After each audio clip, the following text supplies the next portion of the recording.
마가복음 5장입니다. 우리 1절부터 같이 읽습니다.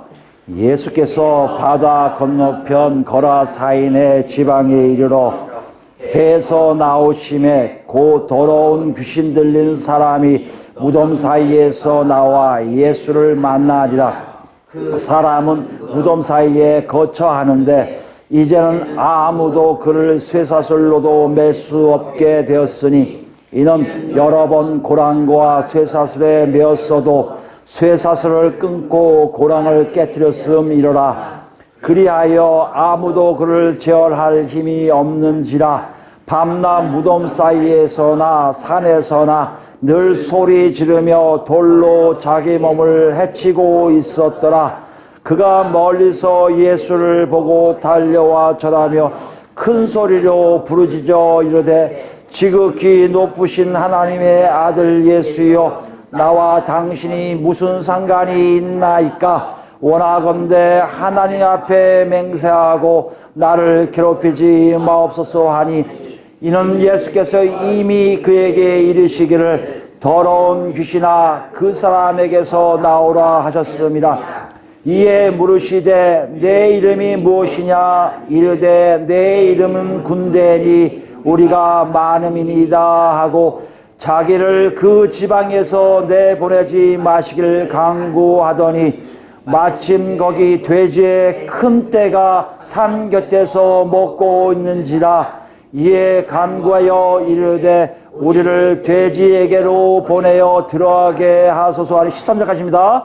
허락하신데 더러운 귀신들이 나와서 돼지에게로 들어가매 거의 2,000마리 되는 떼가 바다를 향하여 비탈로 내리다라 바다에서 몰사하거늘. 아멘.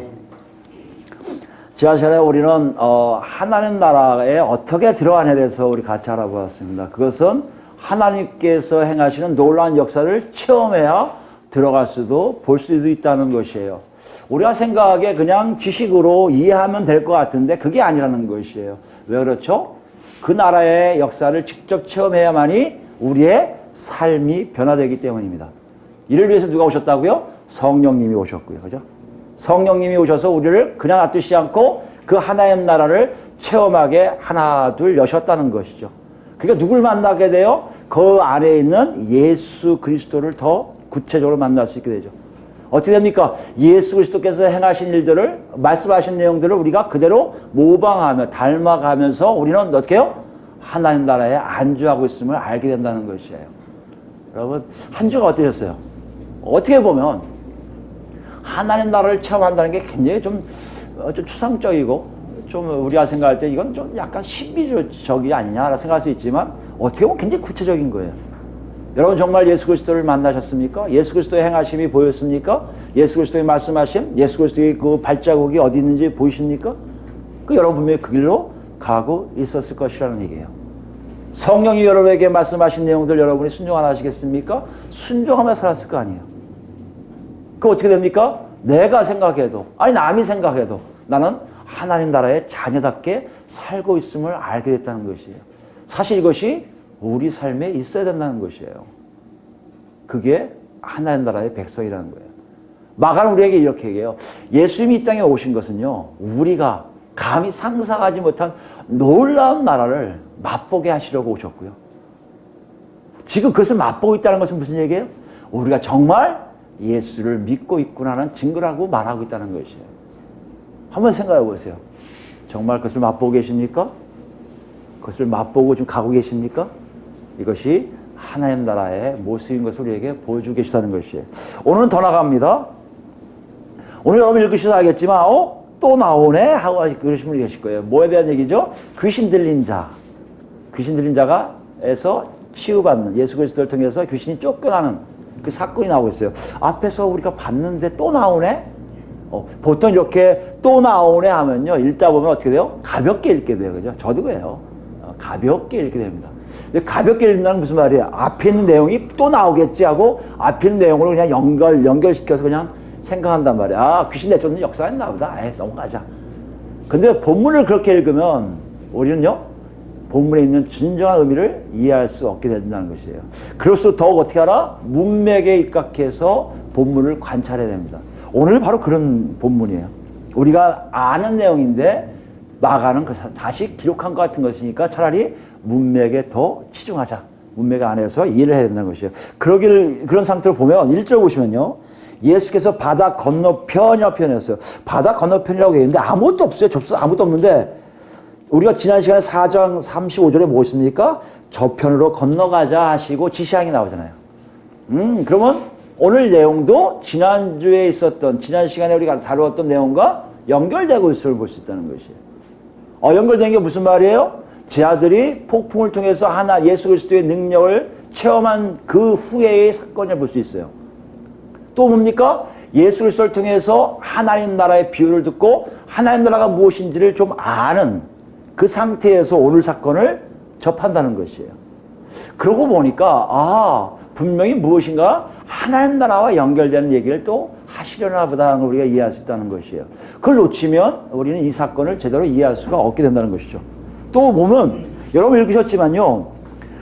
예수님과 또 한 사람만 나와, 두 사람만 나오는 것 같았고, 그러면 여기까지 같이 어떻게 오셨다는 얘기예요? 예수님이요? 제자들이 배를 몰아서 온 거 아니에요? 그럼 제자들은 어디 있어요? 제자들이 여기 안 나와 있어요. 그죠? 여러분이 생각할 수 있잖아요. 제자들이 없나 보다. 아니죠. 제자들이 있는 거예요. 그럼 제자들이 지금 뭐 하고 있는 거예요? 구경하고 있는 거예요. 네. 이게 굉장히 우리한테 지금 마가가 의도적으로 우리에게 보여주는 거예요. 제자들은 지금 다 같이 올라왔어요. 올라오고는 같이 보고 있는 거예요. 지금 무슨 일이 일어났나. 그것을 그대로 기록한 것이고 마가가 그것을 옮긴 거라고 할 수 있다는 것이에요. 왜 그랬을까? 뭘 얘기하시려고? 지금 예수님은요. 하나님 나라에 대해서 좀 알게 되고 하나님 나라를 체험한 사람들에게, 제자들에게 무엇인가 다른 한 사건을 통해서 뭔가를 더 얹고 싶으신 거예요. 또 다른 업그레이드된 지식을, 하나님의 나라를 알려주기를 원하고 계시면 우리가 알 수 있다는 것이에요. 그런 것이 있구나라고 알고 들어가야 되는 것이죠. 여러분 두 가지예요. 하나님 나라에 대해서 얘기하는데 지난 시간과 또 다른 어떤 측면들, 하나님 나라의 어떤 모습을 보여주기를 원하시고 계시다는 걸 우리가 볼 수 있습니다. 근데 보면요. 여기에 나와 있는 그 제자들 눈에 누가 보이기 시작합니까? 어떤 한 사람이 나오는데 그 사람이 어디에 있냐면 거라사인의 지방에 있어요. 그죠? 거라사인 지방에. 그래서 여러분이 좀 관심 있는 분들은 주석만 쭉 봐도 이 거라사가 정말 지명이냐 정확한 말이냐 이 싸움이 학자들 간에 꽤 있음을 알게 될 겁니다. 가다라고 마태는 가다라 지방이라고 또 얘기하거든요. 가다라냐 거라사냐 게르게세냐 여러 가지 있어요. 그러니까 그걸 얘기하는데 그걸 떠나서 우리는 중요한 건 그건 학자들이 맡기고 우리는 지방이란 거 보니까 거라사가 속해 있는 어떤 지역으로 지금 가셨다함을 알 수 있고요. 그것을 20절에 보면 대가볼리라고 표현되어 있어. 그죠? 대가볼리의 전파하니라고 되어 있단 말이에요. 그 지역이 대가볼리에 속한 지역이구나. 이것이 우리한테 중요하다는 것이에요. 대가볼리라는 얘기는 문자적으로 하면 10개의 도시들이란 뜻이에요. 근데 어디 위치해 있냐면 요단강 아시죠? 요단강 서쪽에 예루살렘이 있고 여기 다 있으면 이 동쪽에 갈릴리 바다 있고 요 동쪽 이쪽에 대가볼리라고 얘기해요. 근데 여기는 사실 유대인들이 통치하고 있다가 주전이라고 하죠. 기원전 63년도에 로마가 와서 이걸 다 정벌해버려요. 정벌해서 점령해요. 그러고 나니까 그 이방인들, 유대인들이 아니라 헬라적인 생각을 갖고 있는 사람들, 헬라적 문화와 헬라적 이념을 갖고 있는 사람들이 와서 정착한 곳이 바로 대가볼리예요. 여기는 어떻게 보면 팔레스타인 지역에 있는 것처럼 보일지 모르지만 여기에 주민들은 다 이방인들이라는 얘기예요. 그러니까 오늘 거라사인 지방에 왔다는 얘기는요. 지금 예수님이 제자들이 지금 어디 와 계신 거예요? 이방인 지역에 올라가신 거예요. 이방인 지역에 올라간 것도 별인데 깨름직한데요. 왜요? 유대인들은요. 이방인하고 접촉만 해도 부정한 거거든요. 깨름직한데 더 깨름직한 사건이 일어난 게 뭐예요? 2절부터예요. 한 사람이 나오는데 배에서 나오심에 곧 더러운 귀신 들린 사람이 나와요. 귀신 들린 자예요. 귀신 들린 것도 더러운 영에 의한 거라고 귀신이라는 게 원래 더러운 영에 사로잡힌 자거든요. 그러니까 더럽다는 거 부정한 자예요. 거기에 무덤 사이를 왔다 갔다 해요. 무덤이라는 것은 시신이 있는 것이기 때문에 굉장히 더럽게 여겨지는 곳 중에 하나예요. 이방인이고 귀신 들리고 무덤에 시신을 늘 접촉한 사람이 거기 서 있었단 말이에요. 그럼 여러분이 생각할 때 이럴 거예요. 유대인의 율법과 구전에 어긋난 일을 예수님이 또 하시네? 제 아들이 몰랐을까요? 알고 있었겠죠. 그럼 제 아들은 좀 여기 생각해 보세요. 지금 여기 올라가서 보니까 여기 이방인 땅인데 다 알아요. 귀신 들린 자도 알겠고요. 여기 무덤인데 가면 안 되는 곳인데 근데 예수님이 그걸 가고 계시거든요. 그럼 지금 뭘 생각하길까요? 제 아들이 저 불법을 행하는 건데 이렇게 생각했을까요? 아니겠죠. 뭘 생각했을까요? 예수님이 저기서 뭘 하시려나 집중할 거 아니에요. 이미 아니까. 이미 유대인들하고 싸움을 다 알고 있는 제자들이니까 그 정도는 예수님이 하실 수 있다고 생각하는 것이기 때문에 무엇에 더 집중하게 됩니까? 예수님이 하실 일이 무엇인가에 더 집중하게 있는 것을 우리가 볼 수 있다는 것이에요. 근데 어떤 일을 합니까? 놀랄 일이 발생해요. 그것을 자세하게 기록하는 어떤 사람의 가끔 마가 일부러 독자들에게 포커스를 맞추고 있는 게 보이세요. 3절부터는요, 여러분, 같은 공간복음이라고 얘기하는 다른 공간복음서에 누구요? 마태나 누가도 여기 이렇게 자세하게 기록하고 있지 않아요. 근데 마가는 굉장히 의도하듯이 굉장히 자세하게 기록하고 있어요. 그 사람에서 기록하고 있는데 어떻게 기록하고 있습니까? 쇠사슬로 맬 수도 없고요. 3절 보니까. 쇠사슬은 가장 강력한 이거 제어 방식인데 그걸 아무도 맬 수가 없어요. 왜요? 4절 보니까 언제든지 끊어버리고 고랑도 찼더니 이 쇠고랑이거든요. 발에 차는 거거든요. 그것도 끊어버려요. 힘이 너무나 세갖고 누구도 제어할 수 없는 사람이에요. 혼자 제어할 다른 사람들 제어할 수 뿐만이 아니라 5절 보니까 산에나 무덤 사이에서 늘 소리 지르며 돌로 자기 목을 막 헤쳐요. 마가는 이걸 그리고 있어요. 왜요? 그 사람은 자기 스스로 통제할 수 있는 능력이 전혀 없는 사람이에요. 누가 봐도 저 사람에게서 무슨 일이 일어날까? 아무것도 기대가 안 됩니다. 귀신 들렸죠. 몸은 막 계속 피가 날 거예요. 얼굴 엉망이겠죠. 소리 질렀던 사람이 있으니까 뭐가 사람이 피하고 있었죠. 근데 희한한 일이 일어난 거예요. 지금 마가는 제자들이 예수님이 뭐 하시려고 왔을까 궁금한데 한 사람을 등장시키면서 그 사람이 한 행적을 쭉 기록하면서 제자들이 눈을 따라가게 한 거예요. 제자들도 그걸 보고 왔을 거예요. 뭐하지 하는데 보니까요. 6절 보니까요. 멀리서 예수를 보고 달려와 절하며 아니 예수를 알아봐요. 그가. 예수를 알아보면 막 오더니 7절 보세요. 지극히 높으신 하나님의 아들 예수여 라고 예수의 신분까지 알게 된단 말이에요. 여기 여러분 우리가 보기에는 아무렇지 않게 여기실 수 있을 거예요. 그런데요. 그 당시 유대인들, 그 당시 이방인들 생각하면은 하나님의 이름이라는 게 나올 수가 없을 가능성이 많죠. 왜요? 이방인들의 신들은 가까이 있었을 거예요. 다른 신들이 있었을 거예요. 대부분 사람들은요. 자기 신의 이름을 불러요. 자기 신의 이름을 부른다는 것은 나는 누구에 속해 있다는 것을 강조하는 거예요. 이방인 지역에 있으면 이방인 신 나와야죠. 하다못해 우리가 알고 있는 아무 신이라고 나오는 나올 거 아니에요. 그 신의 이름을 불러서 해야 되는데 아니에요. 정확하게 예수라는 이름도 나오고요. 그 예수가 누구와 관계된 것인 줄 알고요. 그 앞에 자기 자신을 다 드러내게 되는 것을 볼 수 있다는 얘기예요. 갑작스러운 사건이에요. 제자들이 전혀 기대하지 않던 사건이 그 입에서 나온 거예요. 뭐에 대해서 나온 겁니까? 하나님의 아들이요 라는 선포예요. 여러분 이것은 제자들이 이미 경험한 거예요.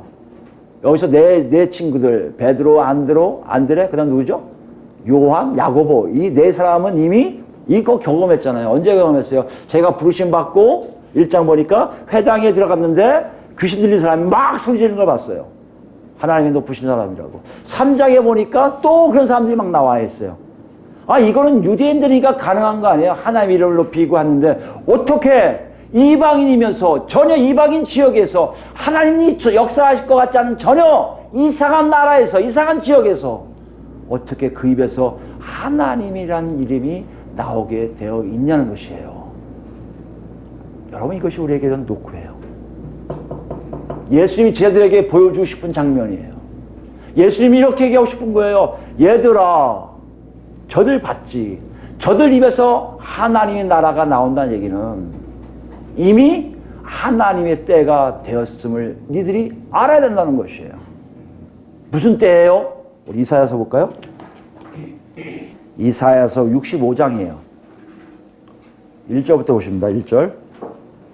나는 나를 구하지 아니하던 자에게, 그러니까 예수 하나님 말씀하시는 거예요. 백성들에게, 패역한 백성들에게. 나는 나를 구하지 아니하던 자에게 물음을 받았으며 나를 찾지 아니하던 자에게 찾아냄이 되었으며 내 이름을 부르지 아니하던 나라에게 내가 여기 있노라 내가 여기 있노라 하였노라. 지금 뭐 하시는 거예요? 이스라엘 백성들, 유대인들이 자기 하나님 나라를 하나님 백성이 좀 나옵니다. 그들이 아닌 다른 민족, 다른 사람들이 하나님을 찾을 때가 됐고 하나님도 내가 여기 있다고 나타내실 때가 있다는 것이에요. 그리고 뭐라고 하세요? 2절 보세요. 내가 종일 손을 펴서 자기 생각을 따라 옳지 않은 길을 걸어가는 패역한 백성들을 불렀나니. 누굴 불렀다는 거예요? 유대 백성들을 불렀다는 거 아니에요. 근데 그들은요 곧 동산에서 제사하며 벽돌 위에서 분향하여 내 앞에서 항상 내 노를 일으키는 백성이라.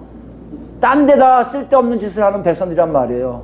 이게 하나님 나라의 백성이라고 착각하는 사람들의 모습을 지금 보여주세요. 유대인들아 너희들이 하나님 나라의 백성이라고 얘기하는데 니들 그렇게 나간다면 알아라. 마지막 때가 되면 너희들이 모르는 지금 나를 찾지 않고 있었던 그들에게 그들은 나를 찾을 것이고 나도 그들에게 그 나를 보일 것이라고 선언하시는 내용이에요. 그래서 뭐라고 하겠습니까? 4절 보세요. 그들이 무덤 사이에 앉으며 은밀한 처소에서 밤을 지내며 돼지고기를 먹으며 가증한 것들의 국을 그릇에 담으면서 누가 하는 거예요? 3절에 있는 유대인들이 이렇게 한단 말이에요. 하나님이 하지 말라는 짓들을 엄청나게 하고 있으면서 꼭 여기는 우리가 본 본문하고 반대죠. 이방인이 꼭 이렇게 있잖아 지금요. 예수님이 이걸 이렇게 딱 알게 하시는 거예요. 제가 유대인들에게요. 이 사건과 연관되게 하시는 말씀이 나오는 거예요. 왜요? 그 시대를 정확하게 알려주시고자. 5절 보세요. 사람에게 이르기를 너는 내 자리에 서 있고 내게 가까이 하지 마라. 그들이 뭐라는 줄 아세요? 내 자리에 오지 마. 나는 너보다 거룩함이라 하나니 이런 자들은 내 코에 연기요 종을 타는 불효다. 무슨 말이에요? 진노만 일으킨단 말이에요. 진노만. 유대 백성들에게 이걸 얘기하시는 거예요. 너희가 지금 그랬던 상황에 너희들은 나를 귀신 들린 귀신 짚혀진 자라고 얘기하고 있지만 하나님의 때가 되면 다른 너희들 생각할 때 전혀 하나님 나라와 관계없을 것 같은 사람들이 와서 나를 찾을 것이고 나도 그들에게 나를 보여줄 날이 온다는 그 예언의 말씀이 바로 네 눈앞에서 너희들 눈앞에서 이루어지고 있음을 보라고 말씀하시는 거예요. 뭘 얘기합니까? 이후에 여러분 알겠지만 새 하늘과 새 땅이 나옵니다. 하나님 나라의 온전성을 얘기하세요. 하나님 나라가 온전하게 이 땅에 임할 것을 얘기하시기 전에 현상이 뭐다? 모든 민족에게 하나님을 드러내는 작업들을 시작할 것이고 그들이 따라오면 그들도 곧 하나님 나라 백성이 됨을 알게 하신다는 것이에요. 여러분 이거 굉장히 큰 사건이에요. 유대인들은 이걸 이해하지 못했을 거예요. 왜요? 그들은요 자기들만 하나님 나라고 생각했어요. 자기들이 사는 가나안 지역, 그것도 유대인들만 사는 지역, 그것도 율법을 잘 지키는 사람들만 하나님 나라 백성이 될 것이라고 기대했고요. 그렇게 가르쳐 왔던 거예요. 근데 예수님이 이걸 다 파괴하시는 거예요. 아니, 실제적인 예언을 그대로 성취하시는 거예요. 이사야를 통해서 말씀하신 내용이 실제 내 삶을 통해서 내 역사를 통해서 너희 앞에 이루어지고 있음을 본다면 내가 선언하는 때가 찼고 하나님 나라가 가까웠으니 회개하고 복음을 믿으라는 이 사건은 너희들이 알기에 그냥 단순한 정치적이고 단순한 지역적인 문제가 아니라 이제는 지구 전체의 모든 인류에게 퍼져가는 놀라운 역사인 것을 알라고 지금 녹화하고 계시다는 것이에요. 사실 제자들이 그걸 알았을까요? 못했어요. 그죠? 여기 보면 나오지가 않아요. 마가복음 내내 보면 이해를 못해요. 예수님의 그 행적을 이해를 못합니다. 그만큼 큰 사건이에요. 하나님 나라 백성들은 자기들만 돼야 되는데 왜 저들이 저런 일을 해야 돼? 있을 수 없는 사건을 생각한다는 것이죠. 더 나아가요. 사도행전 여러분 1장 보면 아시겠지만 예수님이 그랬단 말이에요. 하나님 아버지께서 약속한 거 받기 전에 떠나지 마. 그들이 뭐라 하는지 아십니까? 이스라엘 나라가 회복되기 이때입니까? 이걸 얘기하고 있어요. 제자들이. 그때 예수님이 뭐라고 하셨어요? 아니 그런 거 니들 생각하지 말고 너희는 뭐 하라? 성령 받아서 땅끝까지 내 증인이다. 땅끝을 또 얘기하세요. 그런데도 이들이 이해합니까? 못해요. 언제까지 이해를 못합니까? 성령 받아서도 이해를 못해요. 성령 받을 때도 자기들만 성령 받은 걸 착각해요. 언제 깨져게요? 여러분 잘 아시는 고넬료 사건이에요. 베드로가 복음을 똑같이 전했는데 희한한 사건이 일어난 거예요. 자기들이 받은 성령이 이방인들에게 내려오는 걸 봤어요. 이방인들이 내려오는 거 보고 놀라는 거예요. 아니 우리가 받은 성령을 저들도 받네. 베드로는 그때부터 달라지기 시작합니다. 생각이 바뀌기 시작해요. 거기에 누가 등장합니까? 바울 사도가 등장합니다. 이방인들의 사도로서 모든 복음을 증거할 때 그들의 입을 통해서 나오는 얘기들이 너무나 놀랄 일이에요. 오늘 제 아들에게 하나님 나라의 역사하심, 흥왕이 하나님의 웅장하심, 이 지구 전체를 덮으시고 있는 하나님의 놀라우신 계획들, 그것을 제 아들이 알아주기를 지금 녹화하고 있다는 것이에요. 우리는 어떻습니까 지금? 여러분, 그것이 돌고 돌고 돌아서 이 극동이라고 하잖아요. 그들은 서구인들 생각에 극동의 동쪽의 가장 끝이라는 얘기예요. 가장 끝에 있는 조선 한국 땅에 지금 왔단 말이에요. 복음이. 여러분 한번 생각해 보세요. 누구도 이 땅이 하나님 나라라고 생각하는 사람은 아무도 없었을 거예요. 근데 신기한 건 여러분, 우리 자신 생각해 보세요. 우리는 갖고 있습니까? 정말 하나님 나라입니까? 우린 생각해요. 하나님 나라 그거 아닐 수 있어요. 왜 안 보이니까? 왜 경험이 없으니까? 아니, 죽어야 가는 곳으로 착각할 수 있으니까. 예수님이 그렇게 얘기하지 않으세요. 지금 복음이 들어가서 내 말에 뒤집어지는 역사가 일어난다면 거기는 바로 어디는 상관하지 않고 인간의 눈으로 거긴 정말 더러운 곳이라 하나님이 역사하지 않을 것이라 그것도 하나님의 역사가 있는 하나님 나라가 된 것을 지금 보여주고 계시다는 것이에요. 그럼 우리는 살펴봐야 될 거 아니에요. 여러분 정말 하나님 나라에 계십니까? 뭐 어떻게 알 수 있어요? 여기 본문을 보시면요. 우리 읽지 않았지만 다음 주에 있습니다. 다음 주에 같이 갈 텐데 먼저 좀 약간 먼저 보죠. 15절 말씀 보시면 귀신 들린 자가 어떻게 됐습니까? 군대 귀신 집혔던 자가 옷을 입고 정신이 온전하여 앉은 것을 보고 두려워하더라. 바뀌었어요. 완전히요. 이게 증거예요. 그 사람 하나가 하나님 나라의 증거예요. 아, 귀신이 정령했던 누구도 통제하지 못했던 자기 스스로도 통제하지 않았던 그것을 지금 예수 그리스도의 말씀에 의해 어떻게 해요? 완전히 바뀌어 있음을 얘기한다는 것이에요. 아, 그럼 여러분 생각해 보세요. 하나님 나라는 바로 그런 것이구나. 지역적인 문제가 아니라 사람의 문제이고 사람들이 어떻게 되는 거예요? 하나님 뜻 안에서 하나님 뜻대로 바뀌어 있음은 바로 그것이 하나님 나라의 모습인 것을 알게 하신다는 것이에요. 여러분과 제가 만약에 지금 예수 그리스도의 복음을 받아갖고 온전히 바뀌었다면 여러분과 저는 뭐라고 지금요? 하나님의 나라를 지금 경험할 뿐만 아니라 우리 자신이 하나님의 나라일 수 있을 가능성이 많다는 것이에요. 이걸 확인하자는 것 아니에요 지금. 정말 그렇습니까? 여러분 그렇게 살고 있습니까? 나는 하나님 나라 백성답게 살고 있습니까? 제가 초반에 얘기했듯이 지난주에 얘기했던 똑같아요. 하나님 나라는요. 우리가 생각하기에 그렇게 추상적으로 신비적으로 있는 게 아니라 내 삶의 전반적으로 나도 모르게 나와 있는 모습들이라는 것이에요. 이걸 어떻게 얘기하고 싶습니까? 우린 모를 수 있으니까 우리를 가르쳐준 사도들의 가르침을 봐야겠죠? 로마서 가봅시다. 로마서 14장을 보시면 17절부터입니다.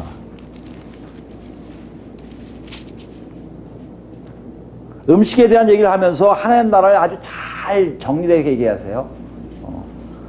14장 17절 말씀 보시면 하나님 나라는요 먹는 것과 마시는 것이 아니요 오직 성령 안에 있는 의와 평강과 희락이라. 무슨 말씀하시는 거예요? 먹고 마시고 있다는 얘기는 눈에 보이는 일 가지고 평가하는 나라가 아니라는 얘기예요. 먹으니까 마시니까 내가 존재하니까 이게 나라지 지역이지 이게 아니에요. 하나님 나라는 어디에 있다는 거예요? 성령 안이라는 얘기예요. 성령 안은 뭐요? 하나님 뜻을 그대로 일행하는 곳이라는 얘기예요. 우리가 생각에 지역적인 문제가 아니라 이건 공간적인 문제가 아니라 우리가 갖고 있는 생각에 아니 실제적으로 존재하지만 눈에 보이지 않는 공간이라는 얘기예요. 우리가 성령 안에 있는지를 확인하는 거예요. 성령 안에서 뭐라고요? 하나님 나라를 얘기할 때 세 가지를 얘기하고 있습니다. 의예요. 의가 뭡니까? 하나님 뜻이 뭔지를 아는 사람들이에요.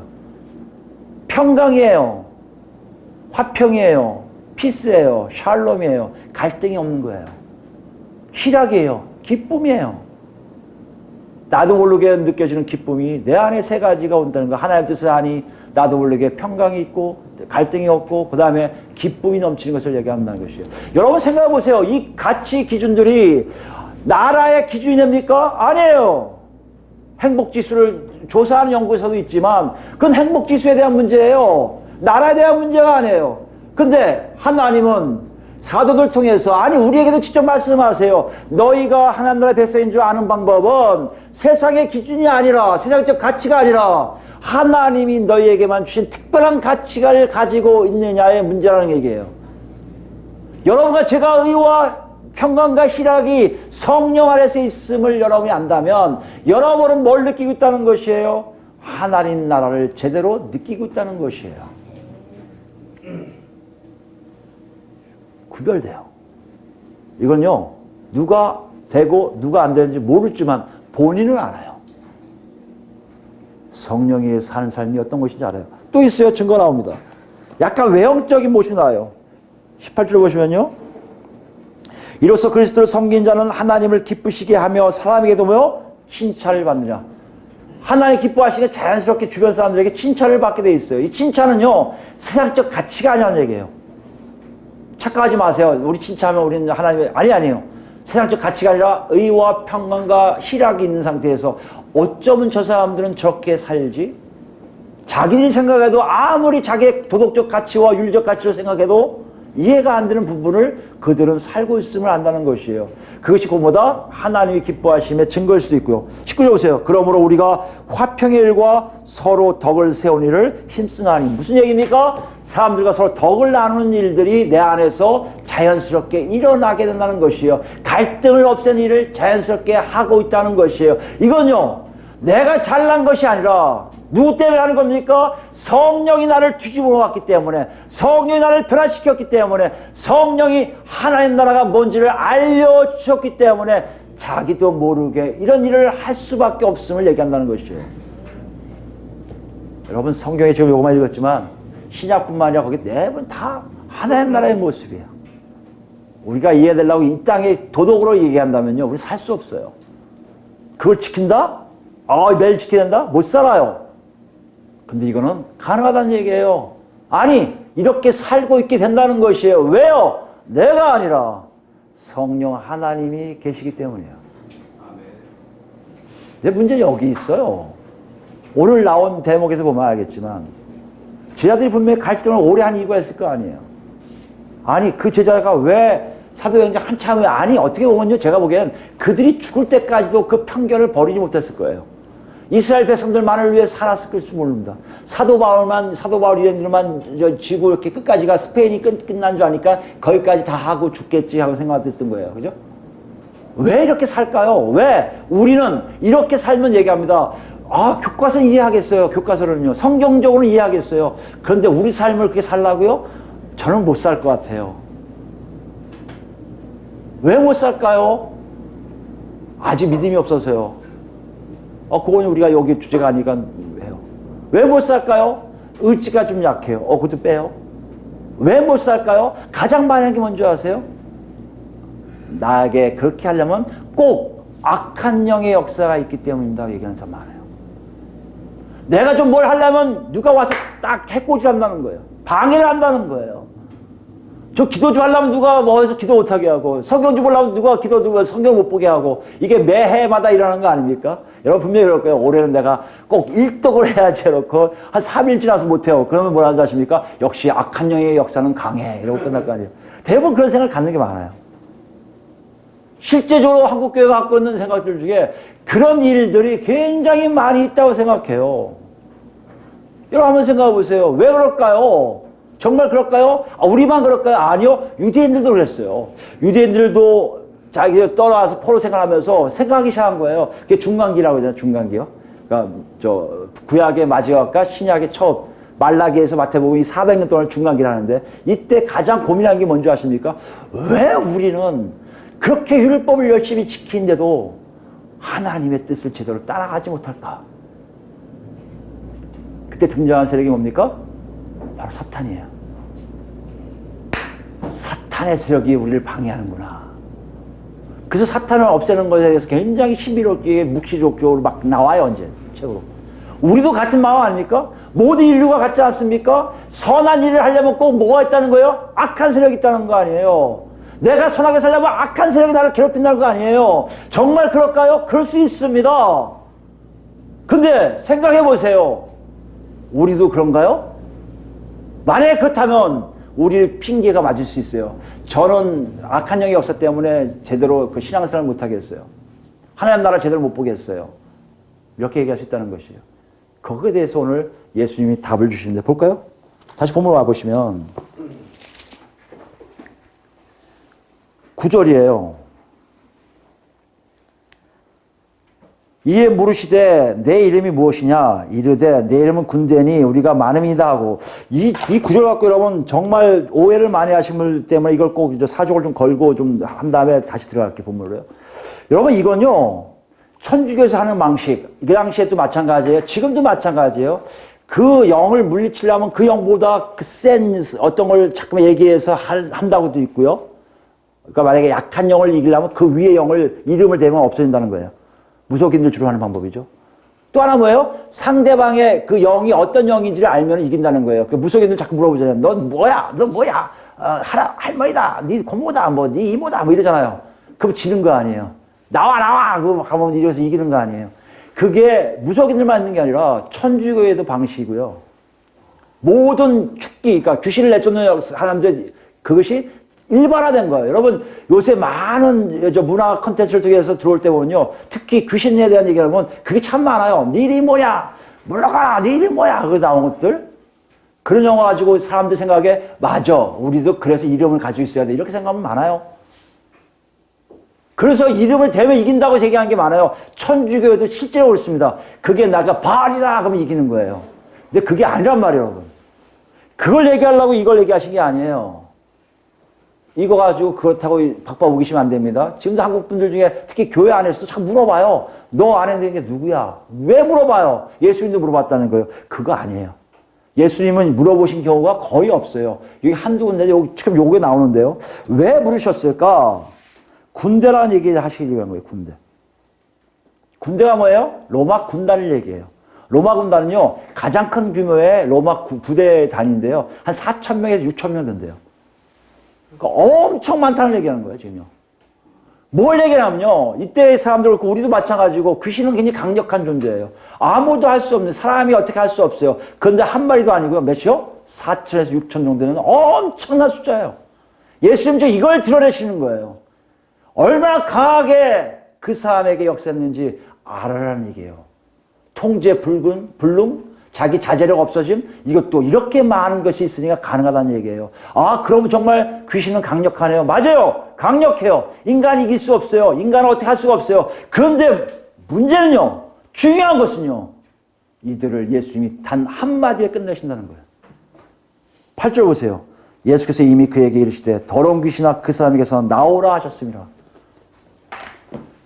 한 사람이 선지자 같은 한 랍비가 야 나와 했더니 사람이 통제 안 되는 귀신이 하나도 아닌 4천에서 6천 마리에 대한 그 많은 귀신들이 한꺼번에 순종한다는 것이에요. 여러분 지금 뭘 생각하고 있는 거예요? 예수 믿었는데 귀신은 센 거 아닌가요? 귀신은 우리가 아니까 내가 일할 때 방해하니까 못하는 거 아니에요? 지금 뭘 지금 잘못하고 있는 거예요? 귀신의 문제가 아니라 무슨 문제예요? 예수와의 관계 문제인 걸 모르고 있는 거예요. 예수님이 안에 있으면 강력한 거예요. 예수님이 한마디만 하면 끝나는 거예요. 예수가 우리 안에 계십니다. 어떻게 알아요? 성령이 계시다고 얘기해요. 성령이 계시는데 어떻게 우리를 해코지 할 것이며 우리에게 방해할 것이며 우리를 잘못된 걸 인도하겠습니까? 몇천 마리도 예수 그리스도 한마디에 다 물러가는데요. 여러분 이 현실을 지금 예수님이 말씀하신 거예요. 하나님 나라의 역사함을 이렇게 얘기하는 거예요. 얼마나 위대한 걸 보여주고 계신 거예요. 얼마나 웅장한 걸 보여주신 거예요. 그런데 왜 우리는 그 나라를 체험하고 있다면서도 왜 그렇게 살지 못하고 있을까요? 예수님과 관계 안 좋은 거요? 알아요. 왜 그럴까요, 그럼요? 뭐 때문에 예수님을 그렇게 의지하지 않을까요? 우리가 한번 조금 생각해보면 나옵니다. 한국교회에서 갖고 있는 생각을 이렇게 보면요. 아, 이게 이런 거구나 생각해요. 우리는 약간 습관적인 것들이 있어요. 여러분, 제가 한번 테스트는 아니지만, 여러분 한번 생각해 보세요. 이런 거 쭉 읽다 보면, 여러분 뭐에 대해서 많이 읽어요? 지금 이 마가도 이 귀신 들린 거에 대해서 자세하게 기록해 있어요. 귀신 들린 거에 대해서. 그분이 생각을 이렇게 합니다. 귀신은 무서운 거야. 귀신이 우리한테 오면 부른다고 나도 이렇게 될 거야. 무덤 속에 가야 되고 막 내 몸을 해치고 야 귀신은 진짜 무서운가 더럽고 싫어 귀신은 맞고 싶지 않아. 귀신이 안 오는 게 우리에게 장땡이야. 이렇게 생각 계속할 거예요. 근데 뭘 못 봐요? 그 내용이 이렇게 많다면 예수님 얘기는 이거밖에 없어요. 상대적으로 예수님이 적어요. 내용이. 왜요? 그럴 수밖에 없죠. 예수님은 딱 한마디만 하면 되니까 나가라 하면 되거든요. 근데 사람들은요 희한하게 이런 걸 보고 얘기해요. 와 귀신이 어떻게 하면 쫓을 수 있지? 야 귀신 무서워. 나 귀신 하나 싫어. 어떻게 하면 안 할 수 있지? 예수님은 되는데 예수님이 너무 적은 것처럼 본단 말이에요. 왜요? 무속신앙적인 것들이 굉장히 많거든요. 어렸을 때부터 들었던 일들이 많거든요. 부엌에 가면 아니면 변소에 가면 이상한 소리 나온다고 얘기를 들었거든요. 겨울에 비 오면 이상한 일이 일어난 날 다 배웠거든요. 거기에 나도 모르게 습관적으로 무서워하는 일들이 귀신에 대해서 멀리 가고 싶어 하는 거예요. 거기 더 나갈까요? 교회에서 가르치기 시작합니다. 어떻게 가르쳐야 돼요? 예수 이름은 다 물러난다고 얘기해야 되는데 예수 이름 갖고 안 돼요. 니들이 죄에 빠져서 그래. 죄는 귀신이 준 거야. 죄를 끊어야 귀신하고 끊을 수 있어. 뭘 강조하셔야 합니까? 인간의 노력을 얘기하기 시작해요. 회개기도 많이 해야 돼. 회개기도 하지 않으면 귀신이 너를 붙잡아서 너에게 복을 못 줘. 귀신 놓치려면 그냥 놓칠 수 없어. 기도와 금식에는 이런 유가 나가지 않는다고 했어. 금식해야 돼. 예배 열심히 드려야 돼. 봉사 많이 해야 돼. 헌금 활동 잘해야 돼. 11조 안 내면 귀신이 역사할 거야. 이런 식으로 얘기하고 있다는 거 아닙니까? 우리가 생각하는 것과 교회에서 가르친 것이 너무 일치하니까 오히려 예수님께 초점 맞췄던 눈이 아니라 귀신에게 초점 맞추기 너무나 많이 있다는 것이에요. 이것이 우리가 예수 믿기 전과 너무 똑같아요. 여러분 한번 생각해 보세요. 여러분 정말 예수님의 그곳을 보는지 귀신의 역사를 더 봐서 귀신이 무섭구나 조심해야겠다 이런 생각이 드는지 이걸 아신단 말이에요. 누가요? 하나님이 아세요. 어떤 역사를 했어요? 히브리서 가볼까요? 히브리서 2장 보시면 14절입니다. 14절. 자녀들은 혈과 육에 속하였음에 그도 또한 같은 모양으로 혈과 육을 함께 지니심은 죽음을 통하여 죽음의 세력을 잡은 자 곧 마귀를 멸하시며 또 죽기를 무서워함으로 한평생 매어 종노릇하는 모든 자들을 놓아주려 하심이니. 히브리서 2장 14절 15절 말씀이에요. 여기 보시면요 혈과 육에 속했다는 얘기는 인간이 갖고 있는 한계를 얘기해요. 그러니까 뭐에 있어요? 죄 때문에 있는 죽음이 그들에게 있거든요. 그러니까 그걸 아시니까 똑같은 모양으로 오세요. 한계 있는 모양으로 오셔서 누구를 멸하신 거예요? 마귀를 멸했다는 건 과거형이에요. 과거 시제라는 얘기는 딱 한 번으로 끝난다는 얘기예요. 딱 한 번으로 끝나버리신 거예요. 과거 마귀에 대해서 멸했다라는 건 지금 얘기처럼 물러가라 하면 딱 물러가는 것처럼 딱 한 번의 역사로 끝나셨다는 얘기예요. 그러고 난 다음에 뭐요? 그들을 풀어준 거예요. 어디에 풀어준 거예요? 혈과 육 있는 자녀들을 자유하게 한 거예요. 그 얘기가 또 있어요. 죽기를 무서워함으로. 우리는 죽기를 무서워할 수밖에 없어요. 죄가 있기 때문에 죽는 것에 대해서 굉장히 어려워요. 무서워해요. 그것과 연결된 뭐요? 죽음의 세력이 마귀란 말이에요. 죽음의 세력과 죽기를 싫어하는 마음이 딱 되니까요. 그 세력이 움직이면 죽기 싫어하는 사람들이 따라갈 수밖에 없다는 얘기예요. 그걸 좀 끌으러 누가 오셨다고요? 예수님이 오신 거란 말이에요. 여기 중요한 표현 있잖아요. 한평생 매여 종노릇하는 모든 자들을 놓아주려 하심이니. 예수님의 사역은요, 십자가 돌아간 사역은요, 오늘 이 시간에 이방인 지역에 가서 귀신을 내쫓는 사역은요, 바로 그것을 제자들에게 알려주실 뿐만 아니라 이것을 읽고 있는 우리들에게 알려주시는 거예요. 너희 절대 마귀 두려워하지 마라. 아무리 많은 군대라 하더라도 내가 한마디만 끝났을 뿐만 아니라 이미 십자가 못 박혀 부활하실 때, 죽으시고 부활하실 때 그들의 영향권은 너희에서 완전히 사라졌다는 거 아닙니까? 근데 생각해 보세요. 얼마나 많은 교회에서, 많은 입에서, 우리도 그런 사람 많지 않습니까? 귀신 얘기가 너무 많이 나와요. 너 그러면 귀신의 전략에 빠진다. 넌 귀신이 어떻게 한다. 이 말세지만에 하는 귀신의 역사가 이렇다. 사탄의 역사가 이렇다. 그 사탄의 역사를 이기기 위해서 문화에 들어가고 노래도 들어가고 뭐에도 들어가고 다들 하지 말게 될 거고 귀 막고 입 막고 살아야 돼요. 꼭 그렇게 하라고 얘기한 일들이 정말 예수를 잘하는 사람처럼 착각하게 만드는 것이 요즘 세대라면 여러분 생각해 보세요. 정말 그게 예수 믿는 겁니까? 예수를 누군지 모르고 자기 생각대로 무속신앙으로 그들을 호도하는 거 아닙니까? 어느 교회는 가면요, 끝나면 회개기도 하려고 눈이 시뻘개져 있어요. 목사님 빨리 끝나세요, 회개기도 하게. 왜요?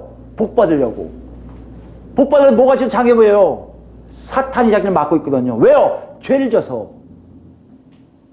여러분 회개 많이 하는 기도 많이 하는 교회가 은혜가 있다고 얘기도 많이 합니다. 아닐 수 있어요. 뭘 위해서 회개하는 말이에요? 뭘 위해서? 오늘 예수님이 이 사역을 정확하게 여러분 이해하시기 바랍니다. 귀신이 아무리 많아도 예수님 한마디에 끝났어요. 히브리서는 그것을 얘기했단 말이야. 그러면 여러분 한번 생각해 보셔야 돼요. 난 예수를 믿었고 난 예수님의 그 역사를 아는데 왜 내 삶에는 그렇게 하나님 나라가 나오지 않을까? 왜 의와 실업과 화평이라는 평을 하는데 나한테는 그게 없을까?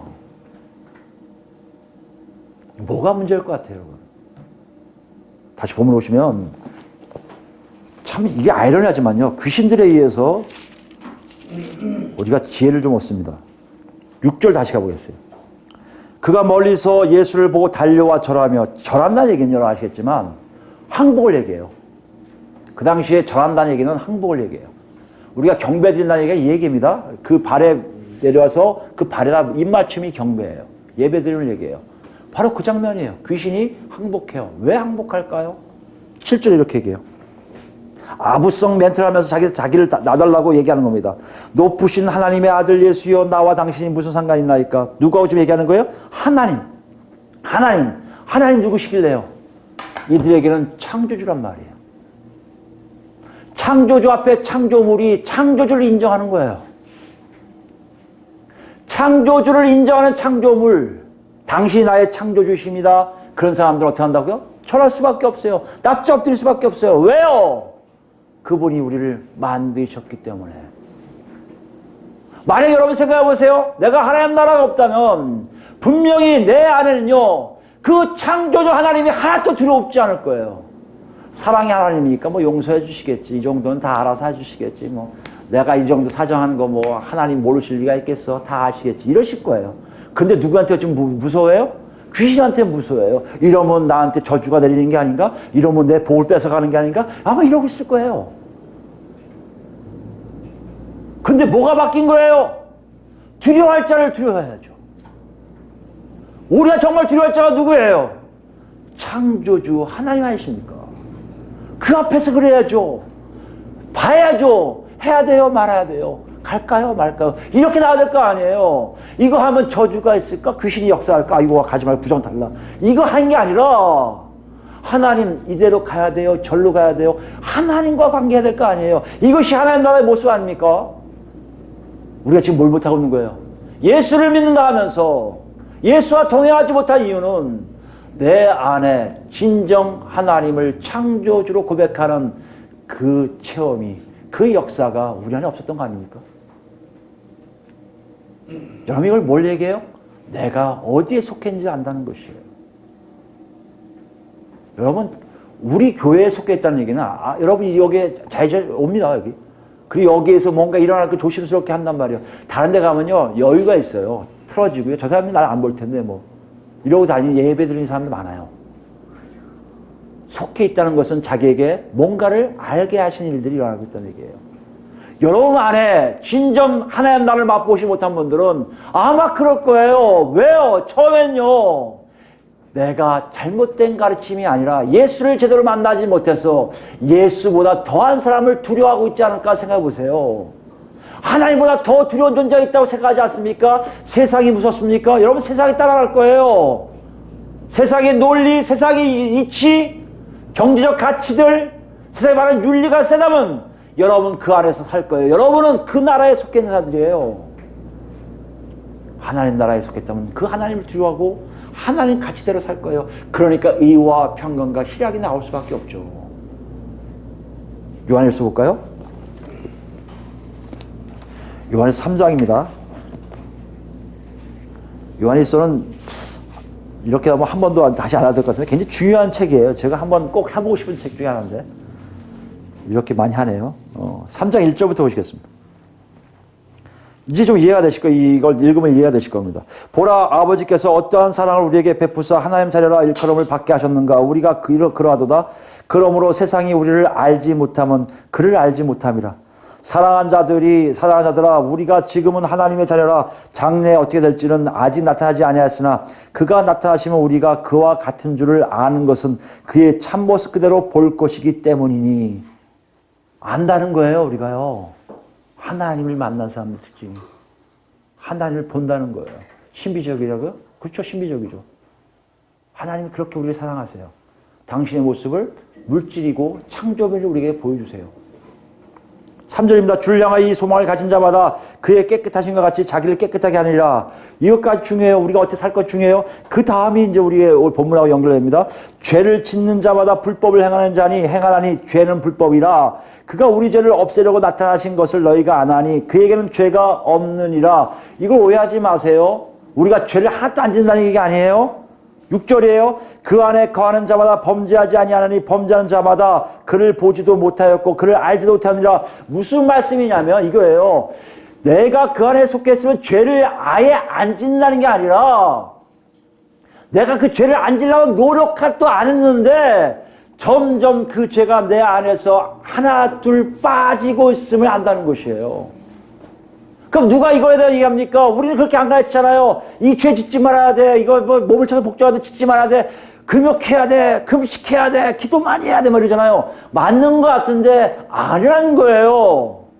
이미 예수 그리스도가 우리 안에 오셔서 그 일을 다 행하신 거예요. 죄에 대해서 단절하신 거예요. 죄를 일으킬 수 있는 요소들을 다 절단내 버리신 거예요. 뭘 모르는 거예요? 내가 그 안에 있는지 없는지를 모르는 것뿐이에요, 여러분. 왜 몰라요? 하나님을 제대로 만나지 못해서 그래요. 하나님은 누구신지를 몰라서 그래요. 성령이 오셔서 우리에게 날마다 소양을 먹이면서 이게 양식을 먹이면서 자라게 하시는 역사를 통해 하나님을 알게 하는 것이 하나님의 역사인데 그 안에 우리가 없지. 우리가 어떻게 될지를 모르고 있다는 거 아닙니까? 요한일서가 굉장히 강하게 들릴지 모르지만 이 당시 사람들은 이대로 살았던 거예요. 아, 하나님을 만나니 그분이 누구신지 아니 내 안에 소망이 생겨서 깨끗하게 사는 삶을 살려고 가는 것도 가는 거지만 내가 그것과 관계없음을 스스로 알 수 있게 된다는 것이에요. 그러면 반대가 있습니까? 6절이에요. 7절이에요. 자녀들아 아무도 너희를 미혹하지 못하게 하라. 의를 행하는 자는 그의 의로우심과 같이 의롭고 죄를 짓는 자는 뭐요? 마귀에게 속하나니 마귀는 처음부터 범죄함이라. 하나님의 아들이 나타나신 것은 마귀의 일을 멸하려 하심이라. 죄 짓는 게 뭐 때문이라고요? 마귀의 일이라는 얘기예요. 마귀 때문이라는 것이에요. 이건 뭘 얘기합니까? 마귀가 죄를 짓게 한다고요? 아니요. 내가 지금 죄를 짓고 있는 행위는 아직도 하나님보다 마귀와 관계하고 있음을 보여준다는 얘기예요. 이게 예수 믿는 사람들에게 쓴 편지를 한다면 우리에게도 그대로 적용이 되는 거 아닙니까? 여러분 한번 생각해 보세요. 내가 지금 어디에 속했는지 어떻게 하냐? 내 삶을 보세요. 나도 모르게 마귀가 들었습니까? 지금 여러분 마귀 때문에 자기도 몰래 그 길을 가고 있을 거예요. 아니 죄를 짓고 있는데 죄가 죄되게 생각하지 않습니까? 나쁜 짓을 하는데 나쁘게 생각하지 않아요? 지금 하나님께 속해 있는 게 아니라 이쪽에 속해 있는 거예요. 아니 속해 있다 하더라도 마귀를 따라가고 싶은 마음이 더 많은 거 아닙니까? 지금 이 길을 가는 거예요. 지금요. 왜요? 하나님과 마귀는 밑에서 심판받을 존재이기 때문에 아무 힘이 없단 말이에요. 그걸 우리가 계속해서 그걸 따라가고 있다는 거 아닙니까? 9절입니다. 하나님께로부터 난 자마다 죄를 짓지 아니하나니 이는 하나님 씨가 그의 속에 거함이요 그도 범죄하지 못하는 것은 하나님께로부터 났음이라. 이러므로 하나님의 자녀들과 마귀의 자녀들이 드러나나니 묻 의를 행하지 아니하는 자나 또는 그 형제를 사랑하지 아니하는 자는 하나님께 속하지 아니하리라. 여러분 지금 뭘 얘기해요? 내가 누구를 두려워하냐의 문제는 뭐하는 얘기라고요? 내가 어디에 속해 있냐의 문제예요. 여러분 하나님께 속해 있다면 하나님을 두려워하실 거예요. 그럼 어떻게 자연스럽게요? 마귀가 하는 짓들을 안 하게 될 거예요. 안 하니까 어떻게 합니까? 죄가 하나 둘 떨어져 나가는 것을 볼 거예요. 내가 금식했기 때문에, 내가 금욕적인 삶을 살았기 때문에, 내가 기도를 많이 했기 때문에 아니란 얘기예요. 그건 하나님 나라가 아니라고 얘기했잖아요. 뭐라고 했습니까? 하나님 나라는요, 사람의 노력이나 개입 없이 하나님 홀로 계획하시고 실행하시고 결실을 맺는 게 하나님 나라라면, 하나님 우리에게 요구하신 내용이 지금 예수 그리스도를 통해서 자연적으로 성장하는 삶을 사는 것이 하나님 나라라고 얘기하신다면 우리가 어디에 속했는지를 정확히 알 수 있는 거 아닙니까? 오늘 본문이 이렇게 얘기하고 있어요. 우리가 어디냐고 물어보는 거예요. 제 아들에게 먼저 물어봤을 거예요. 야, 제 아들 알지? 지금 이런 사건이 났는데 어떻게 생각해? 예수님 대단하십니다. 알아. 그게 중요한 게 아니야. 너가 지금 어디에 속했는지 보란 말이야. 저 사람하고 너 같은 사람이냐고 보라는 얘기예요. 마찬가지예요, 지금. 마가가 독자들에게 했듯이 우리한테 얘기하세요. 너 지금 어떻게 사는지 보라는 얘기예요. 예수님 아니, 중요하지만 그게 중요한 게 아니라 그것이 너의 삶이 어떻게 되냐 보라는 거예요. 정말 예수께 초점을 맞추느냐 말이에요. 더 강한 자에게 초점 맞추고 있어? 더 두려워하고 있어? 더 조심하고 있어? 그럼 너는 해당되는 거야. 그런데 그게 아니라 강한 사람이지만 나는 여기 편해요. 여기 좋아요. 저 사람들 저렇게 귀신 들린 것도 좋고 나는 저렇게 어떤 일이 있어요. 나는 오히려 귀신이 너무 무서워요. 그건 여러분 어디 가고 있는 거야 지금요? 예수가 아닌 마귀에 속해 있음을 자기도 모르게 얘기하는 거 아닙니까? 이 분명한 선이 여러분과 죄 앞에 있어요. 누구도 몰라요. 하나님하고 여러분만 아세요. 어디로 가실 거예요? 아니 어디 있으세요 먼저? 그 선택에 여러분 마음을 알 수 있어요. 여러분 진짜 하나님을 두려워하십니까?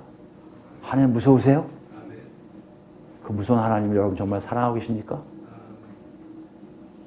여러분 하나님께 속한 자라고 지금 말씀하시는 거예요. 여기에 우리 모두가 다 포함되기를 예수 그리스도 이름으로 축원드립니다.